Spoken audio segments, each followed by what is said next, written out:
bringing you a southern perspective on books, movies, music, and much, much more. Stick around for a while, you just might hear something wicked.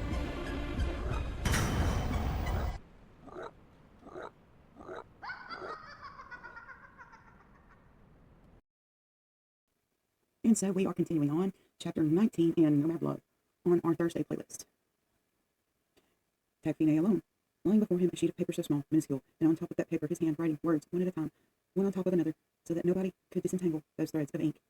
In this order, first a piece of paper taking lines of writing piled on top of each other, and a touch higher, a hand slowly moving, dancing on itself with sublime slowness, gliding, desperately seeking, in the hollow of a line, in the spring of a vowel, in the intertwining of two letters, a woman's hair, the plumage of her eyes, the light of her skin, the wound of a mouth open in secret. A woman's beauty so lovely it would dazzle the eyes of any who dared sustain its glance, or wanted to see her this way at all once. Instead of reading her in little sips, opening just one eye at a time, down to the last sentence, the very last word itself, there where her beauty ends, and after all, begins as well. 1, if I'd known it. 2, if only. 3, on top of each other. 4, the wound of a woman open in secret. 5, so lovely in small sips. 6, opening one eye only. There where she begins. 7 times if I'd known it. I'd have written it 7 times, the same name, one on top of another, 7 times. Ita, Chama, Sophia, La Alia, Rita, Zara, Labtu, maybe. How do I know you're there? Is there anyone who can whisper your name? I saw you, and your eyes came up to mine, and spoke to me. Why were they closed so soon? I scarcely heard them, and no longer find the words your eyelids held shrouded. Perhaps your name was written there, in the same black ink that served to write your eyes. It's night. I didn't notice it fall on the page. I light a candle and pour myself a glass of tea. I watch the flame, watching itself in the glass. I become a candle, and carry you on my shoulder, dancing flame, burning, melting me to tears. Someday, they'll serve to write your name. I still look for it everywhere, in light rustle of eyelids, lending butterfly wings to your face, in the memory of lashes embroidered on almond eyes, in the murmur of the reed that holds my hand, and looks the page straight in the white of the eye. And I'm searching even here, on the tiled wall. A stroke, a curve, a dot, a fugitive sign, and already it's a letter. A blue, a yellow, a green, a red, a word. Someone just give me your name, and I'll write it with these flecks of color. I'll write an arabesque that blooms on the wall today, tomorrow, and for a long time to come. I'll set it down on each stone 7 times, and I'll write it like a rampart from one end of town to the next. I'll inscribe it letter by letter on the beads of my rosary. I'll caress it between my fingers and slide it in my hand. I'll wipe it in the dust. I'll draw it in the moisture left from running my tongue along the mirror. I won't need a garden. 1 tree will do. Just a branch even. I'll climb up, write it there with the end of my nail. I'll draw blood if I have to. I want to see your name bloom red each spring. Yes, give me your name, and I'll write it with flowers, leaves, bees, fruits, feathers, thread, sand, stone, lime, tiny grains of sugar, spices, henna, honey, saliva, skin, my skin. Someone just whisper me your name, and I'll write it 7 times, liquid with the red from my veins. I'll cut it into my flesh and roll it through stinging nettles, navel under my feet, heart in my mouth, tongue on my eyes. I'll bury it on my shoulders, burning. I don't know your name, but I'm guessing it's a plant in the wind, tracing shadows in motionless dance. I don't know your name, but nothing can strip me from the memory of that moment when you were mine, with all your eyes. I'll leave you now. I'm going to drink my tea before it gets cold. You know, that reminds me of the Johnny Cash song, Damn Your Eyes. 20. On the threshold of a closed door, a mauve scarf placed tiptoe. In utmost secrecy, a square of silk abandoned in a mute, almost imperceptible gesture, with a flower embroidered on it, mauve on mauve, and mingled there with a restless urge to spin out and encounter into something beyond a single look, to bunch together and come back all crumpled, to let oneself touch, if only for a little, a very little, a brief instant, an instant of nothing, a woman's body offered up in a single piece of expectant fabric. It lies motionless on the threshold, a few steps from his eyes, an entire woman resting between the folds of a piece of silk, clasped in the hollow of a hand, and set free like that, all at once, in a gesture repeated 1,000 times. A more subtle, a more tender way of doing things, to whisper a love rather than shout it. It was nothing for Tacfine to go down the next day and hold the scarf to his heart, brush it to his lips, and feel the flow over his body with the lightness of a dancing woman. He held it to himself in the secrecy of his bed, until he heard his heart beating wildly and felt her body against his, that hair dipped in consecrated ink, made of night's colors, that skin woven in the softness of silk, worn by a woman watching him through a scarf, a simple scarf, face drawn in the slack of material, and within it something like a mouth, nothing more. Beautiful, more tender than a mouth when it's watching you. That is the truth. The lover's eye no longer needs to see. Suddenly capable of the gestures of God, he cuts sections and rearranges the most minute molecules of silk into a one and only woman, born of delicious carnage, an invisible surgery to which only a man who loves holds the secret. Leah's Mine was there in that scarf, grazing Tacfine's skin, while the bite of an invisible hand slipped over him, happy at first, then liquid, then leaving the scene, running over his body, tip to tip. Still journeying, skipping, practically flying from here to there, then taking the road back, silk striking skin, spreading fire, fabric rousing all together these images asleep with just one eye open, always ready to rise back up to him, as if he was really seeing just now those desiccated bodies half buried in the sand, that carcass singing with the voice of a bird, that beast that butchers with a single blow of its beak, that other fallen to its knees, collapsing, eyes held open, just time to see itself go, heart drumming slowly, then hardly anything more, hardly anything at all. It was something to see. Silk caressing skin, and a man who suddenly understands that this woman had only disappeared that day in her red caftan, endless red with a little fringe sewn in gold thread, finishing off in red. In order to come back more flame than ever, she pulled off what might be called, for the moment's false exit. A rather classical and at least theatrical gesture, even though we may have thought she was really gone, vanished for good in the meanders of the narrative.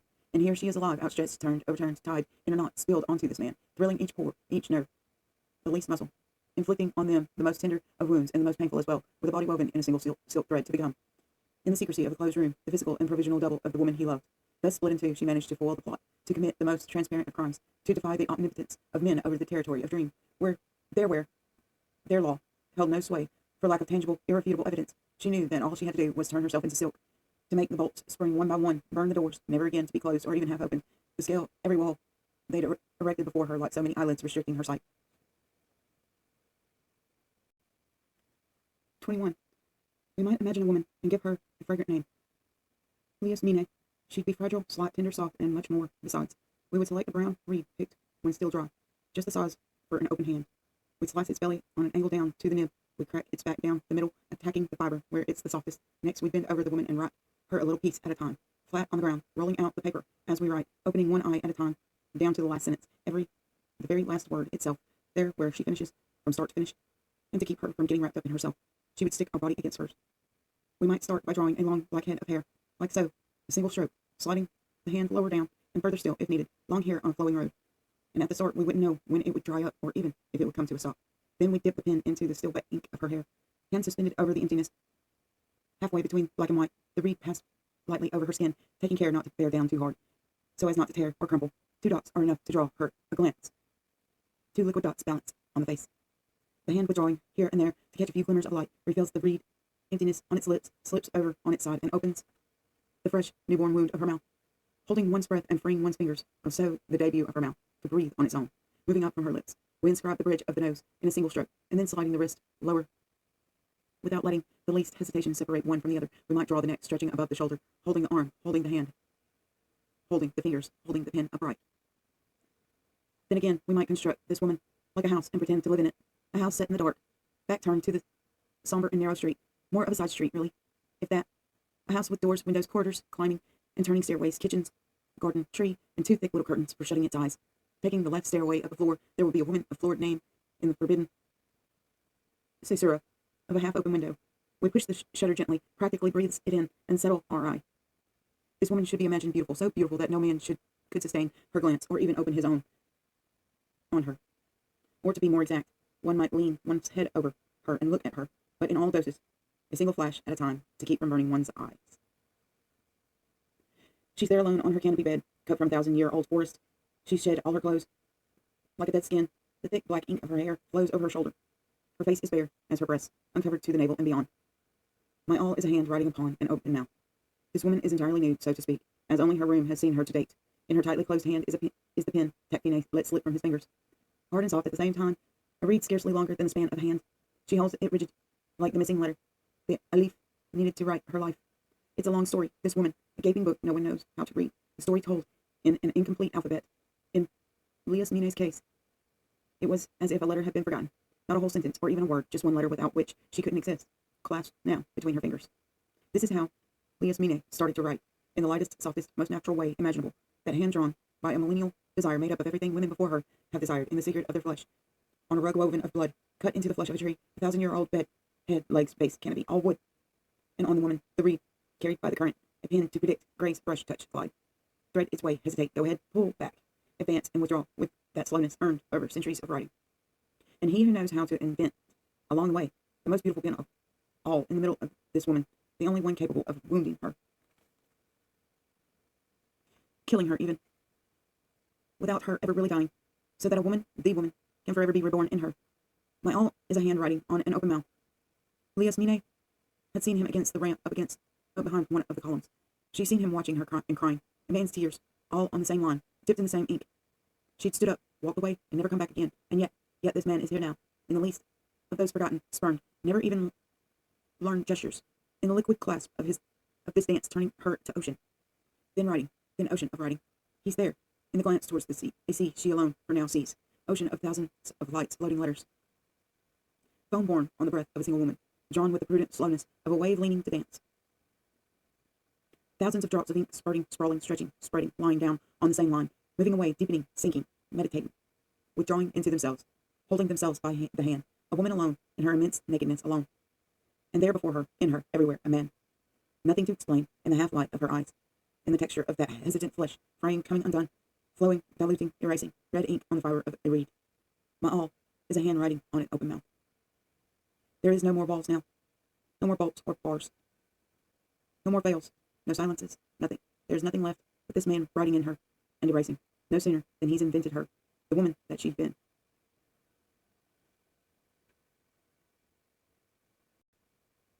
"22. She'll open her eyes tomorrow, perhaps, and the eyes of a man will have lain the entire night lidded in hers. A nail of clove, black olive pits, seeds of Sudanese pepper, antimony, pounded, sifted, set down on Lias Mine's eyelashes, her eyes still highlighted with coal. She'll open them tomorrow, perhaps, with a light beating of wings. Young bird learning to fly. She'll open them on the wooden beams of the ceiling, eyes drawn up to the paint flaking off in places. A surprising gray moss eats away at a corner, slanting towards the wood. Strange crack on the lips of the china, she thinks. Sometimes an insect gets trapped up there, floats a moment, held in suspense, body tense, just time to see itself die. Lias Mine, like the notion of that death suspended as a bubble over her head. This morning still, equidistant from the door, are two windows overlooking the ramp, sheltered from their gaze. In the patio below, an old man trying to tame a tree. A leaf will fall at his feet like an open hand, unobtrusive, noiseless, grazing his white beard. Tomorrow, the light will come back as usual. Lias Mine will get up and, walking slowly towards the mirror, go on a few steps until she's quite close. Then right up against it, she will place her forehead on the coldness and stare at the red memento of a perfect wound. A bit further down, in the cleft of her body, she will slide her head lightly on its side, cheek against the mirror's icy cheek from the corner of her eye, without really looking into the eye, looking back at her. She will say goodbye to the woman that was. Had she dared look herself in the face, she would have seen a pair of eyes she'd never seen before, covered in blood, naked, her gaze scarcely open. Lias Mine will be present for her own birth. After that, let death come. The end. So, if you enjoyed that, would you give me a like, subscribe, and share? And this is the end of Nomad Love. So, I think what I have decided to do is that, I might use the time to make filler episodes or do a review or some sort of different thing. I'm not sure what I'm up to yet, but I hope you have a good night. Love you all. Hello again, welcome back, and we are on episode 99. We're doing Sophocles, Oedipus Rex, Ode 3 today. I'm probably going to go a little further into that, and it'll get clipped in, so enjoy, everyone. Please remember to like, subscribe, and share before you fall asleep, and I hope this brings you a little bit of peace.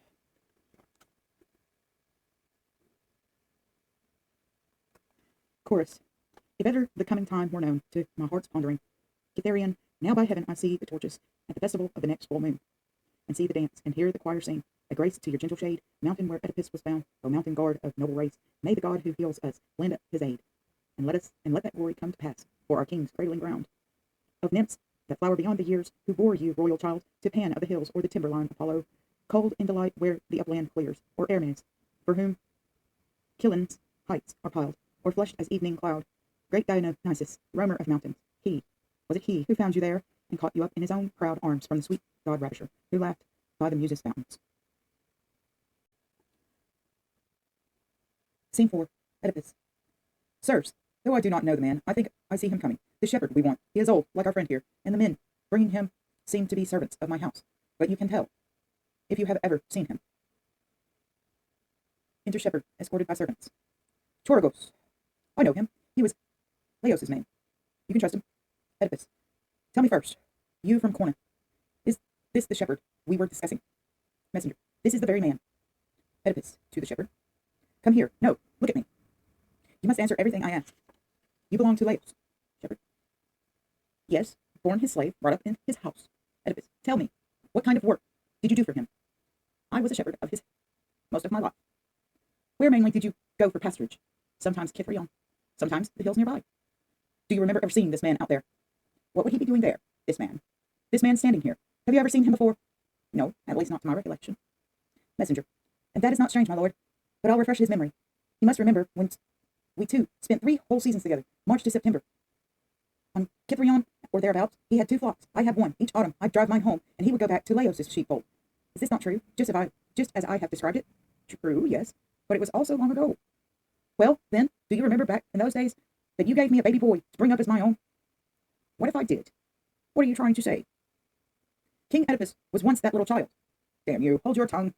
Oedipus, no more of that. It is your tongue needs watching, not this man's. My king, my master, what is it I have done wrong? You have not answered his question about the boy. He does not know. He is only making trouble. Come, speak plainly, or it will go hard with you. In God's name, do not torture an old man. Come here, one of you. Bind his arms behind him. Unhappy king, what more do you wish to learn? Did you give this man the child he speaks of? I did, and I would to God I had died that very day. You will die now unless you speak the truth. Yet if I speak the truth, I am worse than dead. Very well, since you insist upon delaying. No, I have told you already that I gave him the boy. Where did you get him? From your house? From somewhere else? Not from mine, no. A man gave him to me. Is that man here? Do you know whose slave he was? For God's love, my king, do not ask me any more. Oedipus, you are a dead man, if I have to ask you again. Then the child was from the palace of Laos. A slave child, or a child of his own line? Ah, I am on the brink of dreadful speech. And I of dreadful hearing, yet I must hear. If you must be told, then say it was Laos's child. But it is your wife who can tell you about that. Oedipus, my wife? Did she give it you? My lord, she did. Do you know why? I was told to get rid of it. An unspeakable mother. There had been prophecies. Tell me. It was said that the boy would kill his own father. Then why did you give him over to this old man? I pitied the baby, my king. And I thought that this man would take him far away, to his own country. He saved him, but for what a fate. For if you are what this man says you are, no man living is more wretched than Oedipus. Ah, God, it was true. All the prophecies. Now, O light, may I look on you for the last time. I, Oedipus. Oedipus, damned in his birth, in his marriage, damned in the blood he shed with his own hand. Ode 4, chorus. Alas for the seed of men. Stroke 1. What measure shall I give these generations, that breath on the void, and are void, and exist and do not exist? Who bears more weight of joy than mass of sunlight shifting in images? Or who shall make his thoughts stay on, that downtime drifts away? Your splendor is all fallen, O naked brow, O wrath and tears. O change of Oedipus, I who saw your days call no man blessed, your great days like ghosts gone. That mind was a strong bow. Deep, how deep you drew it then, hard archer, at a dim, fearful range, and brought dear glory down. You overcame the stranger, the virgin with her hooking lion claws, and though death sang, stood like a tower to make pale thieves take heart. Fortress against our sorrow, true king, giver of laws, majestic Oedipus, no prince in Thebes had ever such renown. No prince won such grace of power. And now of all men ever known, most pitiful is this man's story. His fortunes are most changed, his state fallen to a low slave's, ground under bitter fate. O Oedipus, most royal one, the great door that expelled you to the light, gave at night, gave night to your glory, as to the father, to the fathering son, all understood too late. How could that queen whom Laos won, the garden that he harrowed at his height, be silent when that act was done? But all eyes fail before time's eye. All actions come to justice there. Though never willed, though far down the deep past, your bed, your dread sirens, are brought to book at last. Child by Laos, doomed to die, then doomed to lose that fortunate little death. Would God you never took breath in this air, that with my wailing lips I take to cry. For I weep the world's outcast. I was blind, and now I can tell why. Asleep, for you had given ease of breath to Thebes, while the false years went by. Exodus. Enter from the palace, second messenger. Second messenger. Elders of Thebes, most honored in this land, what horrors are yours to see and hear? What weight of sorrow to be endured, if, true to your birth, you venerate the line of Labdakos? I think neither Istros nor Phasis, those great rivers, could purify this place of the corruption it shelters now, or soon must bring to light evil not done unconsciously, but willed. The greatest griefs are those we cause ourselves. Chorogos. Surely, friend, we have grief enough already. What new sorrow do you mean? Second messenger. The queen is dead. Chorogos. Jocasta, dead, but at whose hand? Second messenger. Her own. The full horror of what happened, you cannot know. For you did not see it, but I, who did, will tell you as clearly as I can how she met her death. When she had left us, in passionate silence, passing through the court, she ran to her apartment in the house, her hair clutched by the fingers of both hands. She closed the doors behind her. Then, by that bed where long ago the fatal son was conceived, that son who should bring about his father's death, we heard her call upon Laos, dead so many years, and heard her wail for the double fruit of her marriage, a husband by her husband. children by her child. Exactly how she died, I do not know, for Oedipus burst in moaning and would not let us keep vigil to the end. It was by him, as he stormed about the room, that our eyes were caught. From one to another of us he went, begging a sword, cursing the wife who was not his wife, the mother, whose womb had carried his own children and himself. I do not know. It was none of us aided him. But surely one of the gods was in control, for with a dreadful cry he hurled his weight as though wretched out of himself. At the twin doors the bolts gave, and he rushed in, and there we saw her hanging, her body swaying from the cruel cord she had noosed about her neck. A great sob broke from him, heartbreaking to hear, as he loosed the rope and lowered her to the ground. I would blot out from my mind what happened next, for the king ripped from her gown the golden brooch that were her ornament, and raised them and plunged them down straight into his own eyeballs, crying, no more shall you look on the misery about me, the horrors of my own doing. Too long have you known the faces of those whom I should never have seen, too long been blind to those for whom I was searching. From this hour go in darkness. And as he spoke, he struck at his eyes, not once but many times, and the blood spattered his beard, bursting from his ruined sockets like red hail. So from the unhappiness of two this evil has sprung, a curse on the man and woman alike. The old happiness of the house of Labdakos was happiness enough. Where is it today? It is all wailing and ruin, disgrace, death, all the misery of mankind that has a name. And it is wholly and forever theirs. Chorgos, is he in agony still? Is there no rest for him? Second messenger. He is calling for someone to lead him to the gates, so that all the children of Cadmos may look upon his father's murderer, his mother's no. I cannot say it. And then he will leave Thebes, self-exiled, in order that the curse, which he himself pronounced, may depart from the house. He is weak, and there is none to lead him. So terrible is his suffering. But you will see. Look, the doors are opening in a moment. You will see a thing that will crush a heart of stone. The central door is opening. Oedipus, blinded, is let in. Chorgos. Dreadful indeed for men to see. Never have my own eyes looked on a sight so full of fear. Oedipus. What madness came upon you? What daemon leaped on your life with heavier punishment than a mortal man can bear? No, I cannot even look at you, poor ruined one, and I would speak, question, ponder, if I were able. No. You make me shudder. Oedipus. God, is there a sorrow greater? Where shall I find harbor in this world? My voice is hurled far on a dark wind. What has God done to me? Chorgos. Too terrible to think of or to see. Oedipus. O cloud of night, never to be turned away, night coming on, I cannot tell how, night, like a shroud. My fair winds brought me here. O God, again, the pain of the spikes where I had sight, the flooding pain of memory, never to be gouged out. Chorgos. This is not strange. You suffer it all twice over. Remorse and pain, pain and remorse. Oedipus. Ah, dear friend, are you faithful even yet, you alone? Are you still standing near me? Will you stay here, patient to care for the blind? The blind man, yet even blind I know who it is, attends me, by the voice's tone, though my new darkness hide the comforter. Chorgos. O fearful act! What god was it drove you to rake black night across your eyes? Oedipus. Apollo, dear children, the god Apollo was. He brought my sick fate upon me, but the blinding hand was my own. How could I bear to see, when all my sight was horror everywhere? Chorgos. Everywhere, that is true. Oedipus. And now what is left? Images? Love? A greeting, even? Sweet to the senses, is there anything? Ah, no, friends, lead me away from Thebes. Lead the great wreck and hell of Oedipus, whom the gods hate. Chorgos, your fate is clear. You are not blind to that. Would God you had never found it out. Oedipus, death take the man who unbound my feet on that hillside, and delivered me from death to life. What life? If only I had died, this weight of monstrous doom could not have dragged me and my darlings down. Chorgos, I would have wished the same. Oedipus, oh, never to have come here, with my father's blood upon me, never to have been the man they call his mother's husband. Oh, accursed, oh, child of evil, to have entered that wretched bed. The self-same one, a more primal than sin itself, this fell to me. Chorgos, I do not know how I can answer you. You were better dead than alive and blind. Oedipus, do not counsel me any more. This punishment that I have laid upon myself is just. If I had eyes, I do not know how I could bear the sight of my father when I came to the house of death, or my mother, or for I have sinned against them both so vilely that I could not make my peace by strangling my own life. Or do you think my children, born as they were born, would be sweet to the eyes? God, never, never, nor this town with its high walls, nor the holy images of the gods, for I, thrice miserable Oedipus, noblest of all the line of Cadmos, have condemned myself to enjoy these things no more, by my own malediction, expelling that man whom the gods declared to be the defilement in the house of Laos. After exposing the rankness of my own guilt, how could I look men frankly in the eyes? No, I swear it.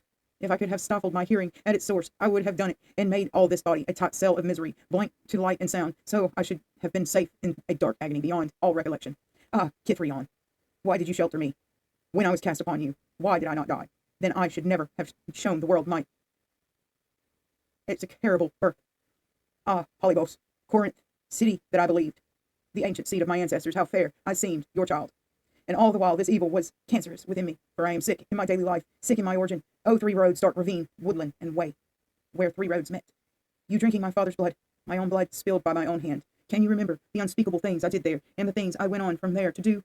Oh, marriage, marriage, the act that engendered me, and again the act that performed by the son in the same bed. Ah, the net of incest, mingling fathers, brothers, sons, with brides, wives, mothers, and last evil that can be known by men. No tongue can say how evil. No, for the love of God, conceal me somewhere far from Thebes, or kill me, or hurl me into the sea, away from men's eyes forever. Come lead me. You need not fear to touch me. Of all men, I alone can bear this guilt. Enter Creon. Torgos. We are not the ones to decide, but Creon here may fitly judge of what you ask. He only is left to protect the city in your place. Oedipus. Alas, how can I speak to him? What right have I to beg his courtesy, whom I have deeply wronged? Creon. I have not come to mock you, Oedipus, or to reproach you either. To the attendants. You, standing there, if you have lost all respect for man's dignity, at least respect the flame of Lord Helos. Do not allow this pollution to show itself openly here, an affront to the earth and heaven's reign in the light of day. No, take him into the house as quickly as you can, for it is proper that only the close kindred see his grief. Oedipus. I pray you in God's name, since your courtesy ignores my dark expectation, visiting with mercy this man of all men most execrable. Give me what I ask, for your good, not for mine. Creon. And what is it that you would have me do? Oedipus. Drive me out of this country as quickly as may be, to a place where no human voice can ever greet me. Creon. I should have done that before now. Only God's will had not been wholly revealed to me. Oedipus. But his command is plain. The parricide must be destroyed. I am that evil man. Creon. That is the sense of it, yes. But as things are, we had best discover clearly what is to be done. Oedipus. You would learn more about a man like me. Creon. You are ready now to listen to the god. Oedipus. I will listen, but it is to you that I must turn for help. I beg you, hear me. The woman in there, give her whatever funeral you think proper. She is your sister. But let me go, Creon. Let me purge my father's Thebes of the pollution of my living here, and go out to the wild hills, to Kithrion, that has won such fame with me, the tomb my mother and father appointed for me, and let me die there, as they willed I should. And yet I know death will not ever come to me through sickness, or any natural way. I have been preserved for some unthinkable fate. But let that be. As for my sons, you need not care for them. They are men, they will find some way to live. But my poor daughters, who have shared my table, who never before had been parted from their father, take care of them, Creon. Do this for me. And will you let me touch them with my hands a last time? And let us weep together. Be kind, my lord, great prince, be kind. Could I but touch them, they would be mine again, as when I had my eyes. Enter Antigone and Ismene, attended. Oh God, it is my dearest children I hear weeping. Has Creon pitied me, and sent my daughters? Creon. Yes, Oedipus. I knew that they were dear to you, in the old days. Jerks. And now you must love them still. Oedipus. May God bless you for this, and be a friendlier guardian to you than he has been to me. Children, where are you? Come quickly to my hands. They are your brothers. Hands that have brought your father's once clear eyes to this way of seeing. Ah, dearest ones, I had neither sight nor knowledge then, your father, by the woman who was the source of his own life. And I weep for you, having no strength to see you. I weep for you when I think of bitterness that men will visit upon you all your lives. What homes, what festivals can you attend without being forced to depart again in tears? And when you come to marriageable age, where is the man, my daughters, who would dare risk the bane that lies on all of my children? Is there any evil wanting? Your father killed his father, so the womb of her who bore him endangered you at the front of his own existence. That is what they will say of you. Then whom can you ever marry? There are no bridegrooms for you, and your lives must wither away in sterile dreaming. O Creon, son of Menoikeus, you are the only father my daughters have, since we, their parents, are both of us gone forever. They are your own blood, and will not let them fall into beggary and loneliness. You will keep them from the miseries that are mine. Take pity on them. See, they are only children, friendless except for you. Promise me this, great prince, and give me your hand in token of it. Creon clasped his right hand. Children, I could say much, if you could understand me, but as it is, I have only a prayer for you. Live where you can. Be as happy as you can. Happier, please God, than God has made your father. Creon. Enough. You have wept enough. Now go within. Oedipus. I must, but it is hard. Creon. Time eases all things. Oedipus. But you must promise. Creon. Say what you desire. Oedipus. Send me from Thebes. Creon. God grant that I may. Oedipus. But since God hates me. Creon. No. He will grant your wish. Oedipus. You promise? Creon. I cannot speak beyond my knowledge. Oedipus. Then leave me in. Creon. Come now, and leave your children. Oedipus. No. Do not take them from me. Creon. Think no longer that you are in command here, but rather think how when you were, you served your own destruction. Exeunt to the house. All but the chorus. The Chorgos chants directly to the audience. Men of Thebes, look upon Oedipus. This is the king who solved the famous riddle and towered up most powerful of men. No mortal eyes but looked on him with envy, yet in the end ruin swept over him. Let every man in mankind's frailty consider his last day, and let none presume on his good fortune until he find life at his death a memory without pain. And welcome back to your Thursday reads. So, the Gnostic Bible, and currently we are up to chapter 11 in the Gospel of John, the resurrection of Eleazar. There was a man who was sick, Eleazar, or Lazarus, from Bethany, from the village of Miriam, or Mary, and Martha, her sister. It was Miriam who anointed the Lord with the oil of myrrh and wiped his feet with her hair. Her brother Eleazar was sick, so the sisters sent word to him, saying, Lord, look, one whom you care for is sick. When Yeshua heard this, he said, This sickness is moving not to death, but to the glory of God, so that though it, the Son of God, may be glorified. Now Yeshua loved Martha and his sister and Eleazar, so when he heard that he was sick, he remained in the place where he was for 2 days. After this, he said to his student, Let us go to Yehuda again. His students said to him, Rabbi, the Jews were just now trying to stone you, and you are going there again? Yeshua replied, Are there not 12 hours in the day? Whoever walks around in the day does not stumble, since one sees the light of this world. Whoever walks around in the night does stumble, since the light is not in that person. These things he said, and then he told them, Our friend Eleazar has fallen asleep, but I am going there to awaken him. So the student said, Sir, if he has fallen asleep, he will be cured, or he will be saved or preserved. Both cure and salvation are implicit. Yeshua had spoken about his death, but they thought he was talking about restful sleep. When Yeshua told them plainly, Eleazar died, and I am happy for you that I was not there, so that you may believe. But now let us go to him. Thomas, who was called the twin, said to his fellow students, Let us also go, so that we may die with him. When Yeshua arrived, he found that Eleazar had already been 4 days in the tomb. Now Bethany was near Yerushalayim, about 2 miles away, and many of the Jews had come to console Martha and Miriam for their brother. When Martha heard that Yeshua was coming, she went out to meet him, but Miriam sat in her house. Then Martha said to Yeshua, Sir, if you had been here, my brother would not have died. Even now I know that whatever you ask God, God gives you. Yeshua said to her, Your brother will rise again. Martha said to him, I know he will rise in the resurrection on the last day. Yeshua said to her, I am the resurrection and the life. Those who believe in me, even if they die, will live. And everyone who lives and believes in me will not die into eternity. Do you believe this? She said to him, Yes, Lord. I believe that you are the Messiah, the Son of God, who is coming into this world. After she said this, she left and called her sister Miriam, telling her secretly, The teacher is here, and he calls for you. When that woman heard, she got up quickly and came to him. Now, Yeshua had not yet come into the village, and he was still at the place where Martha had met him. The Jews who were with her in the house, consoling her, saw Miriam get up and go out, and they followed her, thinking she was going to the tomb to weep there. Miriam came to where Yeshua was, and seeing him, she fell at his feet, saying to him, Sir, if you had been here, my brother would not have died. When Yeshua saw her weeping, and that the Jews who had come with her were weeping, he raged at his own spirit, harrowed himself, and said, Where have you laid him? They said to him, Sir, come and see. Yeshua wept. Then the Jews were saying, See how he loved him? But some of them said, Couldn't he who opened the eyes of the blind man have done something so this man wouldn't die? Yeshua again raged inwardly and went to the tomb. It was a cave, and a stone was lying against it. Yeshua said, Lift the stone. The sister of the one who died, Martha, said to Yeshua, Lord, he already stinks. It's the 4th day. Yeshua said to her, Did I not tell you that if you believed, you would see the glory of God? So they lifted the stone. Yeshua lifted his eyes up and said, Father, I thank you for hearing me. And I know that you always hear me, but because of the crowd that is around me, I spoke so they would believe you sent me. After saying this, in a great voice he cried out, Eleazar, come out. The one who had died came out, bound feet and hands in grave clothes, and his face wrapped around in a cloth. Yeshua said unto them, Untie him and let him go. The Jews plot to kill Yeshua. Then many of the Jews who had come to Miriam and seen what he did believed in him, but some of them went away to the Pharisees and told them what Yeshua had done. So the high priest and the Pharisees called a meeting of the Sanhedrin, or council, and said, What can we do about this man who is performing so many miraculous signs? If we leave him like this, everyone will believe in him, and the Romans will come and take away our holy place and nation. But one of them, Caiaphas, who was high priest for that year, said to them, You know nothing. You haven't understood that it is better for one man to die for the sake of the people and not have the whole nation destroyed.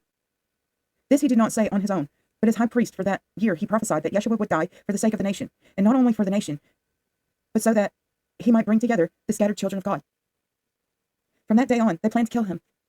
So Yeshua no longer walked openly among the Jews, but went away from there to the country near the desert, to a city called Ephraim. And he stayed there with the students. Now the Pesach of the Jews was near, and many went up from the country to Yerushalayim before Pesach to purify themselves. And they were looking for Yeshua, and said to one another as they stood in the temple, What do you think, that he won't come to the festival? But the high priests and the Pharisees had given orders that if anyone knew where he was, he should report it so they might seize him. And that's the end of chapter 11 of the Gospel of John in the Gnostic Bible, translated by Willis Barstone and Morgan Meyer. And we will be right back.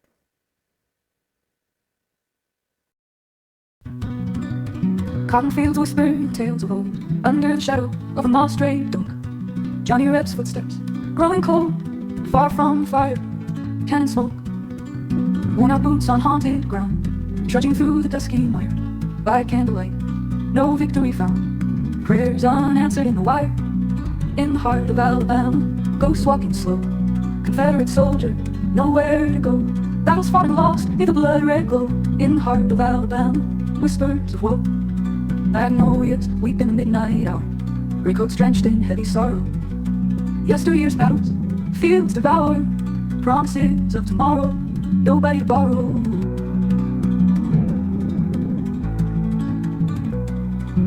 Worn-out boots on haunted ground, trudging through the dusky mire. By candlelight, no victory found, prayers unanswered in the wire. In the heart of Alabama, ghosts walking slow, Confederate soldier, nowhere to go. Battles fought and lost, neath the blood-red glow. In the heart of Alabama, whispers of woe.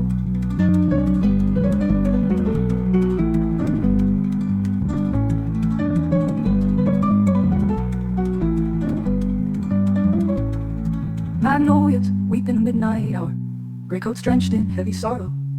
Yesteryear's battles, fields devoured, promises of tomorrow, nobody to borrow. Magnolias weep in the midnight hour, gray coats drenched in heavy sorrow. Yesteryear's battles, fields devoured, promises of tomorrow, nobody to borrow.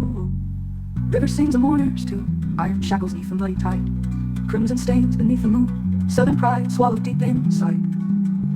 In the heart of Alabama, ghosts walking slow, Confederate soldier, nowhere to go. Battles fought and lost, neath the blood-red glow. In the heart of Alabama, whispers of woe.